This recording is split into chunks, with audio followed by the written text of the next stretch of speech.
नांदणीमधील त्या नामांकित बेकरीबाबत कामगार वर्गातून जोरदार चर्चा।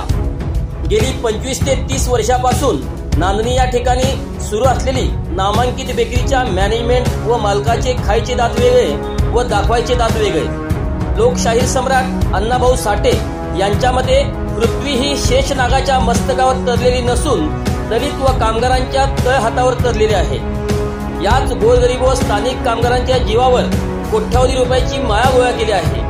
नांदणीमधील त्या नामांकित बेकरीमधील परमनंट असलेल्या कामगारांच्या निधनाच्या 8 वर्षांनंतर देखील मयत झालेल्या कामगारांच्या घरच्यांना मालक व मॅनेजमेंट यांच्याकडून इन्शुरन्स फंड व ग्रॅज्युटी मिळवून देण्यास टाळाटाळ होत आहे। तर दुसरीकडे याच बेकरी मालकाकडून समाजामध्ये आपण किती धनवान व धार्मिक आहोत हे दाखवण्यासाठी कामगारांच्या जीवावर कमावलेले कोट्यावधी रुपयांचा सवाल जबाब धरला जात आहे। भगवंताच्या आशीर्वादापेक्षा स्थानिक कामगार वर्गाचा तळतळाट जीवावर येण्याची शक्यता नाकारता येत नाही। याची जाणीव या बेकरी मालकाला व बेकरी मॅनेजमेंटला कधी होणार, अशा प्रकारची जोरदार चर्चा शिरोळ तालुक्यातील बेकरी कामगार वर्गातून सुरू असल्याची दिसून येते।